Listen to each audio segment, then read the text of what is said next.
नमस्कार मित्रांनो, तुमच्या सगळ्यांचं मराठी गुंजन व्हॉइस या चॅनेलवर खूप स्वागत आहे। आज आपण मृतदेहाशी लग्न ही सुंदर अशी कथा बघणार आहोत। एक मुलगा असतो, त्याला नेहमी वाटायचं की तो लव्ह मॅरेज करणार। त्याला स्वतःवर पूर्ण विश्वास होता की तो लव्ह मॅरेज करणार आहे। त्याला कोणीही तुला लग्न कोणत्या प्रकारे करायला आवडेल असं विचारलं तर तो नेहमी सांगायचा की मला लव्ह मॅरेज करायला खूप आवडेल।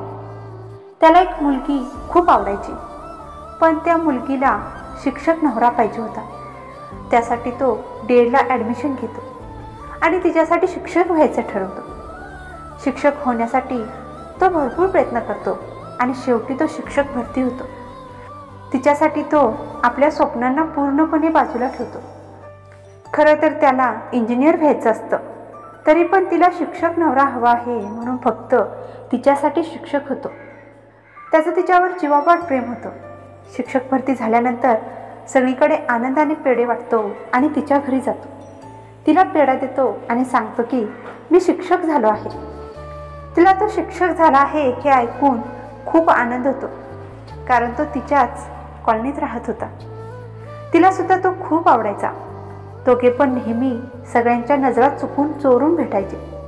एक दिवस तिच्या घरी तिच्या लग्नाचा विषय निघतो, तेव्हा ती त्याला येऊन सांगते की माझ्या घरी लग्नाचं बघत आहेत, तू लवकर काहीतरी कर। तो ठीक आहे बोलतो आणि तिचा हातात हात धरून तिच्या घरी जातो।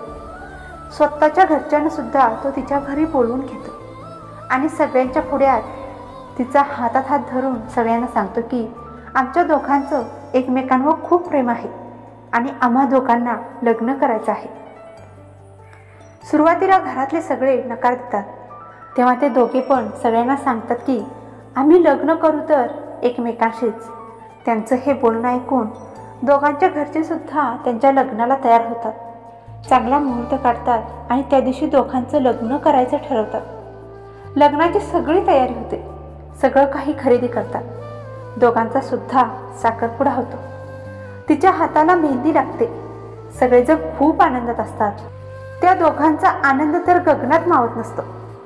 लग्न 2 दिवसावर असतं। घरच्या सगळ्यांची लग्नाची तयारी चालू असते।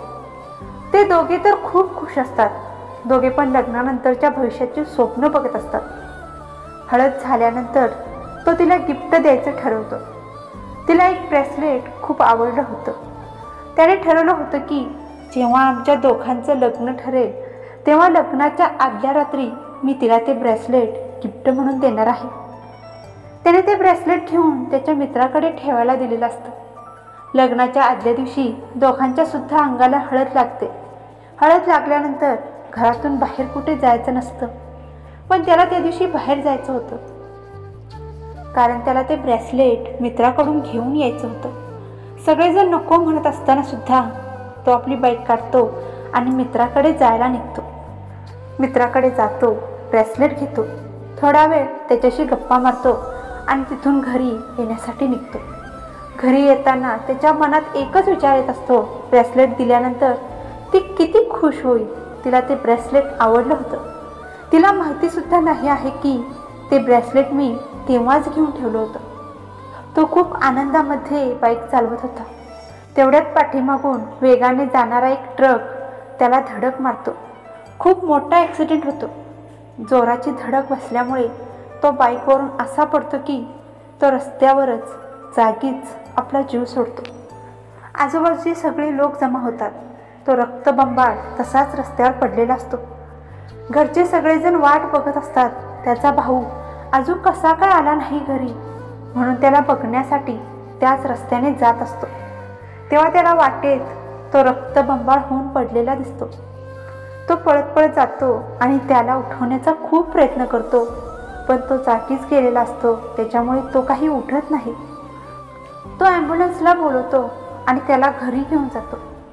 लग्नाच्या मंडपात ॲम्ब्युलन्स येते, तेव्हा घरातले सगळेजण बाहेर जातात। लग्नाच्या मंडपात ॲम्ब्युलन्स कशी आली म्हणून बघतात तर काय, त्या ॲम्ब्युलन्समध्ये त्याचा मृतदेह असतो। सगळेजण रडायला सुरू करतात, तेव्हा ती हळदीच्या अंगाने बाहेर येऊन बघते। त्याचीही अशी अवस्था बघून तिला खूप मोठा धक्का बसतो। ज्या मंडपात त्या दोघांचं लग्न होणार होतं त्याच मंडपात त्याची अंत्ययात्रा होते.